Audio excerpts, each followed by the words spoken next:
Si yo la resumiría parafraseando al pastor bautista norteamericano y luchador por los derechos civiles, Martin Luther King, yo diría que no se deben cantar las glorias de Dios en el cielo cuando se pasa por alto las condiciones que hacen de Cuba un infierno para los cubanos. Me explico. Las homilías del Papa Francisco fueron demasiado tibias, demasiado suaves a la hora de evaluar, si es que en algún momento evaluó la triste y lamentable realidad que vivimos en Cuba bajo un régimen unipartidista que viola de manera flagrante los derechos y libertades fundamentales de la persona. Y resulta aún más pálida si recordamos que hace 17 años nos visitó Juan Pablo II, quien sí evaluó muy bien la triste realidad cubana, se refirió a esa triste realidad de manera bien directa, habló muchísimo, reflejó en su homilía, trató en sus homilías muchísimo el tema de los derechos humanos, de las libertades básicas, y estuvo también exhortando a los obispos, a los sacerdotes, a los fieles católicos y al pueblo en general a ser protagonistas de su propia historia, a luchar por los espacios que hoy no tenemos y a conquistar la libertad con responsabilidad que hoy también nos prohíben, nos niegan. También dijo cosas tan profundas como que sin derechos humanos no hay dignidad para el hombre.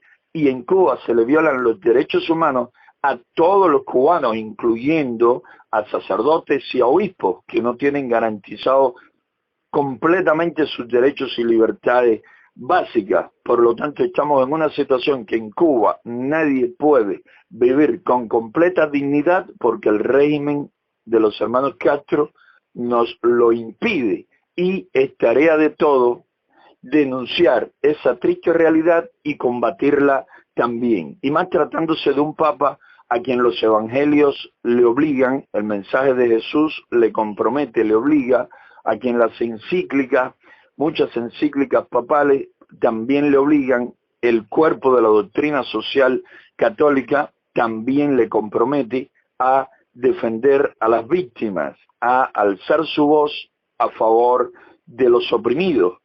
Y durante la visita del Papa tuvimos más de 200 detenciones arbitrarias, muchas de ellas violentas, y no hubo ni siquiera una mínima mención a lo que estaba pasando. Eso sinceramente resulta lamentable, y más tratándose de una iglesia que en Cuba ha tenido una historia muy positiva y que ha sufrido mucho también la persecución, el acoso de parte de un régimen marxista-leninista.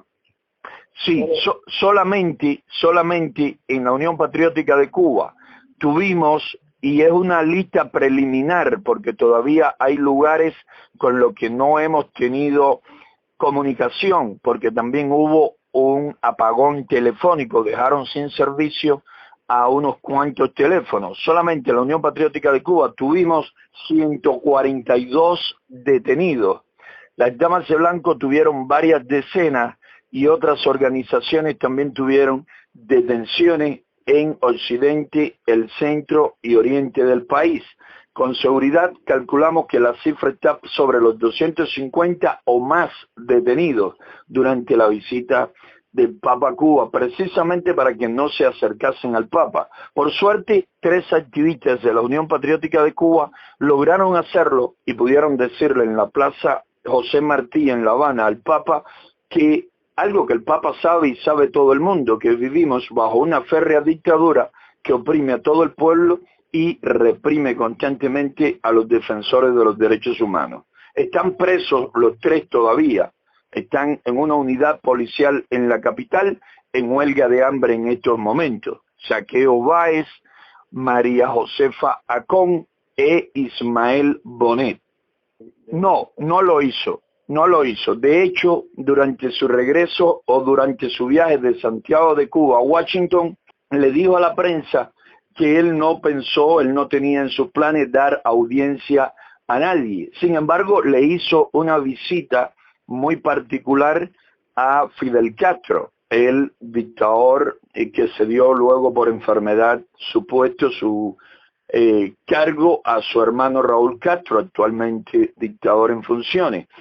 El Papa dijo eso y también hubo una maniobra muy inteligente de la nunciatura o de la iglesia para justificar cualquier crítica en este campo. Fue que invitaron a 3 o 4 disidentes, primeramente el sábado invitaron a 4 y el domingo invitaron solo a 2.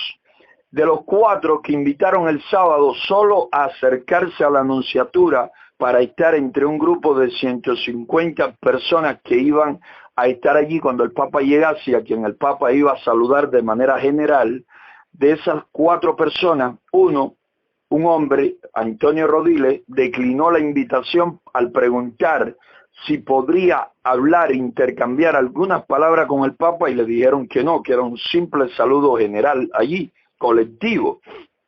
Y él declinó. Berta Soler, la líder de las Damas de Blanco, Marta Beatriz Roque y Miriam Leiva, iban hacia la nunciatura y la policía política las detuvo. Es decir, en una manera clara de irrespeto a la iglesia, detuvo a aquellas personas que habían sido invitadas por la nunciatura para estar allí a la hora de llegar el Papa. Al día siguiente la nunciatura invitó a 2 de estas 4 personas a que fuesen a la catedral donde el Papa iba a estar. Fueron Marta Beatriz y Miriam Leiva. Y la seguridad del Estado, la policía política, las volvió a detener. Cuando Marta Beatriz le dijo, nosotras estamos invitadas a ir hasta donde está el Papa, los oficiales que la habían tratado violentamente, alándole incluso con fuerza, le dijeron, lo que usted tenga que decirle al Papa, nos lo va a tener que decir a nosotros. Es decir, que no pudieron nunca acercarse siquiera. Eso fue el domingo, ¿no? El domingo en la tarde cuando el Papa estaba en la catedral. No. De hecho, la visita solo tiene un aspecto positivo y nos alegramos grandemente porque en mi caso y en el caso de muchos miembros de la Unión Patriótica de Cuba, respetamos a la Iglesia Católica aun cuando estemos convencidos de que en este momento está jugando un papel muy por debajo del que le corresponde, dada la circunstancia que vive la nación. Respetamos los esfuerzos de la Iglesia Católica, respetamos el sufrimiento que ha tenido que pasar, la persecución que durante décadas vivió en Cuba.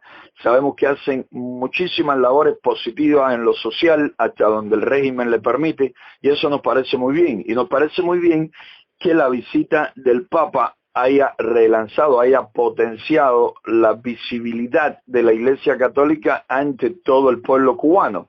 Pero ya cuando salimos del marco pastoral, del marco de visibilidad de la Iglesia, nos encontramos con que la visita del Papa va a pasar a la historia dentro de pocos días, meses, va a quedar muy poco en las mentes de los cubanos y sobre todo queda como la visita más pálida, menos clara a la hora de evaluar y narrar o hablar o criticar sobre las cosas que pasan en Cuba. Va a pasar como la más pálida, como la más gris, porque sin duda la mejor fue la de Juan Pablo II.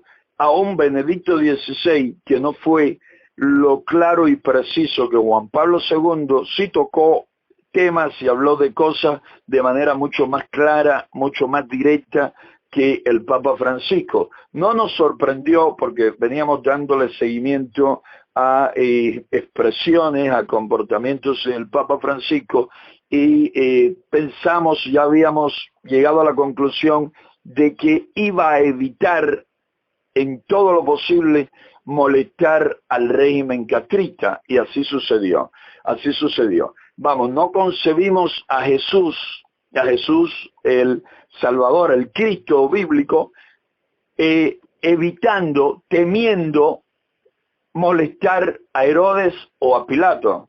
No concebimos a San Pedro, el primer papa, mandándole a Nerón, a través de Popea, su esposa, tan afectuoso y cálido saludo como le mandó el Papa a su llegada a Fidel Castro, que para nosotros sin duda, si vamos a buscar quién encarna mejor en la actualidad en el hemisferio occidental al Satanás bíblico, al diablo que narra la Biblia, sin duda para nosotros es Fidel Castro y su hermano Raúl Castro.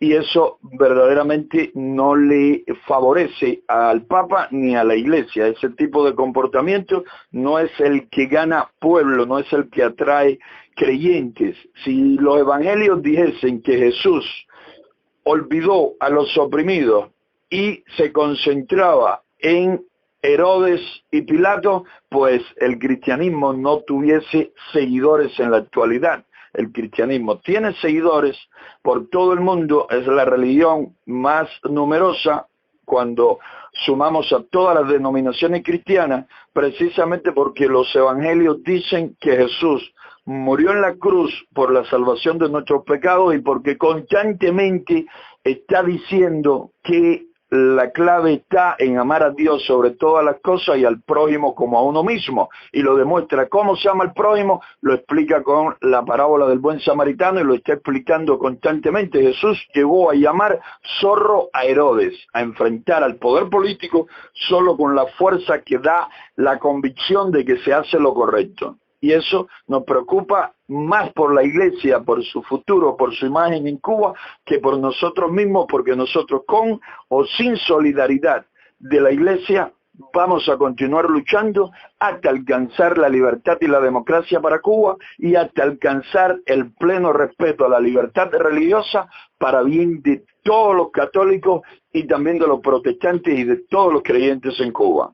La más suave, la menos comprometida, la menos directa a la hora de mencionar los problemas de Cuba y de proponer claras soluciones.